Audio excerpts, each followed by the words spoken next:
Résumé.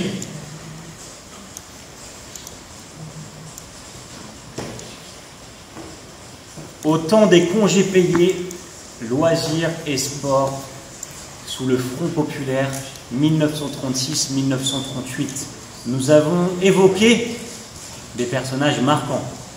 Léon Blum, Jean Zay, Léo Lagrange. Nous avons parlé des accords de Matignon, 7 au 8 juin 1936, l'accord entre le patronat et les syndicats, la CGT. On se souviendra que ces accords sont négociés par le ministre du Travail, Jean-Baptiste Lebas, et qu'il y a eu des avancées majeures.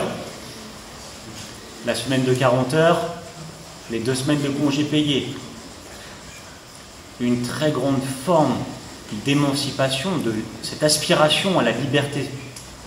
Cette émancipation sociale est en train d'exister. Dans ce Front populaire, le rêve de liberté, le rêve de vacances se manifeste très bien avec les grandes sorties cyclistes familiales à vélo, où on peut atteindre la Normandie facilement. On peut atteindre la côte, on va découvrir la montagne. Ce Front populaire va soutenir, sans embrigader la jeunesse, c'est ce qui en fait sa spécificité, mais en finançant des associations, en finançant des équipements sportifs, des stades, des piscines, des gymnases, soutenir le développement de la pratique sportive. Léo Lagrange, le sous-secrétaire d'État aux loisirs, au sport, le dira. Il va chercher à valoriser cette trilogie, loisirs sportifs, loisirs culturels, loisirs touristiques, et donc développer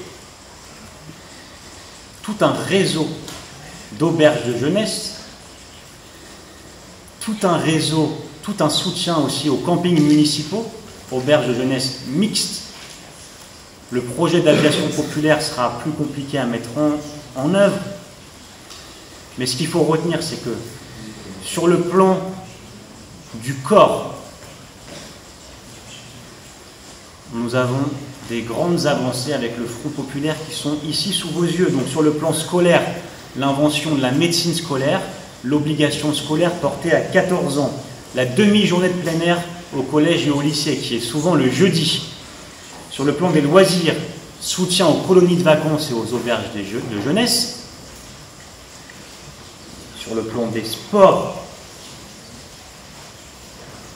soutien, lutte contre le dopage, création du corps des inspecteurs, méfiance envers le professionnalisme, soutien au sport de masse, conseils départementaux de sport et de loisirs, conseil supérieur des sports, et la création d'un sous-secrétariat d'État à l'EP et aux loisirs, dirigé par Léo Lagrange.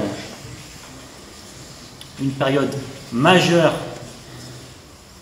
dans l'histoire du sport, où pour la première fois, je dis bien pour la première fois, l'État commence à s'intéresser au sport. Ce ne sont plus des sous-directions de l'éducation physique liées souvent au ministère des Armées. Pour la première fois, l'État s'intéresse au sport dans une politique d'émancipation sociale, d'émancipation culturelle avec le Front populaire.